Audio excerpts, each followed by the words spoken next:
Hello, and today I'm here with Jamie Friend. Welcome. Thank you. So Jamie is one of our teachers at both the Brighton and Mordialloc studios. So Jamie, tell us a little bit about your teaching history and what else you do outside of yoga teaching. Yep, beautiful. I started practicing when I was about 18 years old because I was extremely stressed being a uni student. And later on, I was encouraged to do my training. So it was around the time I was a project manager, I was introduced to the world of yoga teaching, training, meditation. And I got obsessed with meditation. It just became the thing that balanced out my life. And then I found a 200-hour meditation teaching course and I undertook that and it just opened up my world. And ever since then, I've really wanted to teach people the benefits of meditation and get them to feel what I felt because it's just helped me. I love that. I didn't know that story. And also you're a naturopathy practitioner? Yes. So, and that's, meditation's a huge part of that. So I am a naturopath. And I found that stress is it's so impactful on our health. It's so critical. It impacts absolutely everything. And I do encourage meditation to my patients. It's something that has really helped them long term and it creates a sustainable way of living. Yes. So, I guess there is a bit of a stress epidemic. And so this episode, you could definitely say that. And today this episode is about why we meditate, right? So why do we meditate? So there's a lot of benefits to meditation. I'm going to touch on some of the key ones that I think most people can relate to. So essentially our brain is extremely malleable and this taps into a science called neuroplasticity, whereby our brain is constantly changing with every conversation, with everything that we practice. And with that, we can benefit that in a really positive way. So think of the brain kind of like tofu. It's really squishy, really malleable. It always changes. And one of the reasons why I love to teach this is I think that as we are extremely stressed, meditation actually has not just a felt sense of reducing our stress, but we're actually shown in the brain to impact those areas that influence stress. So the first thing I wanted to talk to was around how it regulates our emotions. And one being the fact that, so we have a part in the brain called the amygdala. It's a tiny little almond thing. And this impacts our autonomic nervous system, which influences our digestion, our heart rate, our blood pressure, the way that we breathe. It influences our oxygen intake. And so we have what's called, and people may have heard of, teachers say it, the fight or flight and rest and digest. That's what I'm talking to. And meditation helps take us to a more parasympathetic state, which is that rest and digest. So it's really interesting in today's world, and this is actually old data, so it's probably worse now, but 75% of people experience a really stressful trigger at some point in their day. So 3/4 of people. And that's not because of like an actual threat, just a perceived one. Wow. And they're having this full-blown effect in their body that is shunting blood from their digestive organs. It's sending it so they can run fast. It's narrowing their vision, their focus. And this is something that I really think that meditation has this way of impacting, because one thing that we do when we meditate is we slow down our breath. Yeah. And when we slow down our breathing, as I said, the autonomic nervous system also impacts the way that we breathe. You think about it, you're stressed, you start to breathe faster, you're more heightened, and it's that feeling of being able to run. When we slow down our breathing, we can feel everything just start to drop. And that actually has been shown in the body. So the amygdala, when we look at it, reduces in size and in density. It is amazing. Just that small little thing of meditation actually has the ability to reduce the size of the part of our brain that increases stress. The breath is the only part of that autonomic nervous system we have the capacity to actually control, which is awesome. It's a key, it's a gateway to influencing our own physiology. So I think that that's one of the biggest reasons probably why the biggest to down-regulate. 100%. And then from there also comes when we're less stressed, we actually have the capacity to manage our regulate our emotions.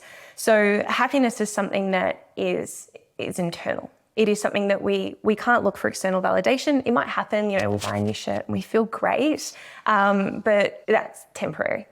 It needs to be something that happens inside.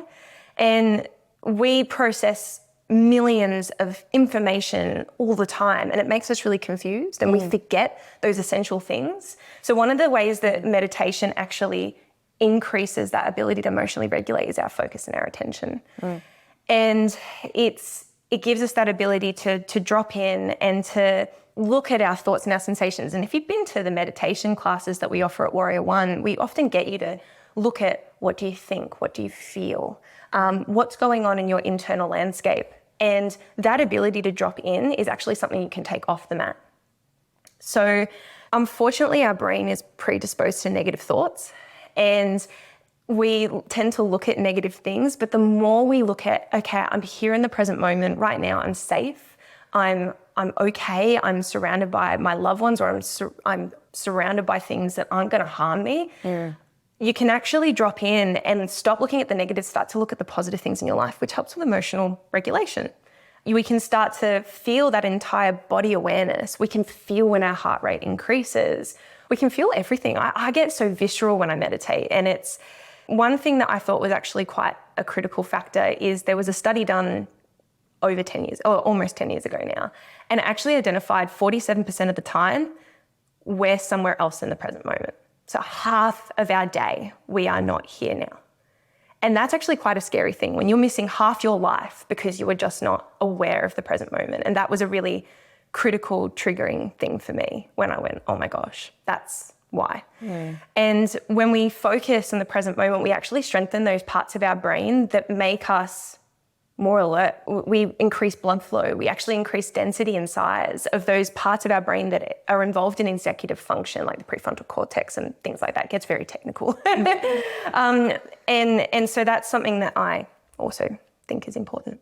Yeah. So do you want to recap the benefits of meditation practice? So those of us that meditate, I think we know, right? We experience it. It's visceral, like you said. You really can feel it. But people that are like, I can't meditate, I hear that a lot, right? I have trouble, my thoughts are happening, I can't focus. That's a real common problem. What do you think the benefits for people are, and what would you say to people that say, well, I can't meditate, I've tried it? Absolutely. I heard that if I had a penny. So definitely reducing your stress. You know, there is an old saying, if you can't meditate for a minute, you need to meditate for an hour or longer. Yeah, I love that saying. It's so important. And so there's things as well that I haven't touched on. It can increase your memory. You know, actually the hippocampus involved in memory, sensory function, that's actually shown to increase in size and function. So your memory improves. You actually connect better to others. So it's showing that we don't only just become more self-aware, it actually enhances our empathy, compassion for other people. We become aware of others. That increases our connection, that feeling of inclusivity, that it is. And that happens through meditation. There's many ways, but the meditation is so key. It can help with, that emotional regulation, that ability to respond rather than just react to a situation. It enhances our focus, our memory, our concentration, which also help your work, your productivity, that ability to get things done.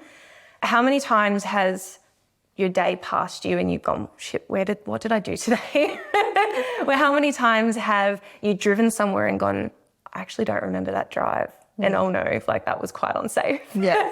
How did I get there? How did I get there? Have you had a conversation zoned out? Someone's asked you a question and gone, oh no.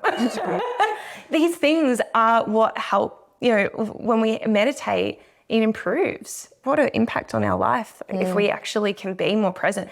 And the biggest, scariest factor as well is that ability to be present in the moment, to make the most of every second and make it count, because this is our life and we only get one. 50% you could miss out on if you don't practice these type of things. If anything, that's probably my biggest reason. Yeah, for sure. And for people that come to you in a clinical setting or in the studios or a student setting, what do you say to those people if they're like, I can't meditate or I've tried? Do you give them a smaller time frame? Absolutely. So I actually like mindful moments. Every time you touch a light switch, just close your eyes, take a moment, think about the things that make you happy. Every time you touch a door handle, every time you brush your teeth, applying it to a habit that you already do throughout your day that are almost monotonous and you don't even think about doing them, you're stepping up on something, sitting on the couch. That's a really easy one because you're already relaxing. The minute you get into bed, you can actually turn those into mindful moments, not a dedication. The other thing as well to put into perspective, 10 minutes. There's a lot of research around different times to meditate. I think people get really caught up on it. I must meditate 20 minutes twice a day. The research actually doesn't say it. 10 minutes is less than 1% of your waking hours, to put that into perspective. Less than 1% of your waking hours. It's amazing. To actually put it into perspective, it is not a big part of your day. And if you can say less than 1% of your day you can dedicate to making the most out of your life, I think is pretty impactful. So I tend to give people that perspective, but it's like going to the gym and working out a muscle. You can't go and expect to lift 100 kilos. Like, there's no way I can lift 100, but yeah, you get the point. You can't go in and just expect to lift so much. It's the same with meditation. It's a muscle. Go in. You build it. A minute, 2 minutes, 3 minutes, 5, 10, 20. You can work towards it. And I find when I've left my meditation practice, when as easily done, you get really stressed, the best things for you tend to drop. I come back to those basics. Touching a door handle. I use the light switch because how many times do you turn on a light? Lots. It's a lot. So you just go, I'm present. I feel my feet on the floor. It's quite, again, that's that visceral sensation of just being where you are here and now. Your senses are part of that process. And that I find really does help people. There are things like walking meditations that you can practice. It doesn't have to be sitting down perfectly still, and nor is it a perfectly still practice where your mind doesn't think. You're giving your brain the opportunity to process everything that we do. So that's probably my biggest tip. The other thing that is also really amazing from an anti-aging perspective, given that's such a big thing right now, is they've found that meditators' brains of 50-year-olds are equivalent to that of 20-year-olds. Wow. 30 years off your life just from meditation. It's a pretty powerful thing. So again, if you're really big into that anti-aging work, a lot of people are getting into ice baths and eating sweet potatoes because that's what the blue zone people of Okinawa do. Meditate. That is so key as part of that process. You talked a little bit about emotional regulation before and how meditation helps with that. And I've physically experienced that myself. And I know a lot of people that come to the studio that practice even yoga, right? It helps us stabilize our emotions. And we often have meditation as part of our classes. So how do you feel that impacts people's emotional regulation through the practice of both yoga and meditation? How many times and this is probably to teachers, but how many times do you hear of you experience that meditation in a class and you walk out and you get asked how you feel, and the answer is, I just feel so calm. Yoga as well is sometimes referred to as meditation in motion. So that in itself is a meditation. You also hear about flow states when you do something that you love, when you listen to your favorite song, and we play music at the studio. And it's that, you hear people go, oh my God, that music. It's then in the present moment, they are not waiting for the song to end. They are there now. And that is the same thing. So when people surf and they're riding that wave and it's that moment of I'm here, all those little moments also impact. And I think that we really get that in our classes. People just start to drop into their body. They feel the hardship sometimes in a hard pose, but then they go, oh my gosh, I'm so here. Yeah. And they feel so empowered afterwards. And I think that's how we see it in the yoga studio, is people leave with a sense of being in their bodies, feeling calm, letting go of their day and really dedicating that to themselves, which can also be just so empowering. Yeah, it allows you to be present. Yeah. Yes. Yeah. And in regards to productivity, I mean, that's a bit of a buzzword. Everyone wants to be productive. Don't want to waste your days or your time. So how has meditation helped you be more productive? I think it comes back to that feeling of being in the moment. When you're focused on something, it enhances your ability to get that task done. You don't get so distracted. We have text messages, emails, social media, we have calls. all these things that pulled in a distract lot us. of different directions these days. Yeah. And this is a natural part of our living. And I think some people think, well, I can't be focused because I had this. That's not true. Being self-aware actually enables you to create those boundaries and go, in this time frame, I'm focusing on this, which enables you to be more productive. We've also seen science on less sick days because people are actually looking after themselves. We see people less fatigued, they've got more energy. Again, that enables you to be more productive. So all these things that, stress is tiring. Stress is so tiring. And it's no wonder, the brain is designed to think, to keep us away from harm. And as I said before, we're naturally predisposed to looking for the negatives to keep ourselves safe. But when we recognize in the moment we are safe and we reduce that 75% of people that look for something and they feel the stress, but it's not actually a physical threat, if we can reduce that number, again, think about how much more energy you'll have to put into those things that you've got to get done. It really does help. Beautiful. So to finish up, what are your takeaways for people listening that may think, you know what, actually I'm going to start, or I want to get into this, or I want to pick up my practice. Like you said, it's often something that I'm guilty of this. It tends to go when life gets busy. 100%. Look, be kind to yourself, number one. Just be really kind. Don't punish yourself, just get back into it. Look for the mindful moments that you can make the most out of your day. I love the mindful moments thing, the light switch. I like that. It's so powerful. Applying that to a habit that you naturally do that's quite monotonous, that you might do a few times in your day. Sometimes it's picking up the car keys even. If you've got to drive around for your kids, that's a really common one. You've got to pick up the keys. That's something that you can do. Also, if anything, when you do have those stressful moments and you tend to let go of the things that are healthy for you, again, be kind. Everyone does it. But also remember that this enables you to fill your cup. It's like meditation's like a candle that lights another candle. It doesn't lose its own flame when it does so. It spills into the people around you. Other people feel it. And it gives them permission to then do the same. If they see you looking after yourself, that gives them that as well. So I hope that what this does is it reminds you just how important your practice is. It's not just the how, it's the why. Why are you doing this? And when you remember those points about feeling more connected to yourself and to others, I hope that this inspires you to come back. Thank you so much. Thank you.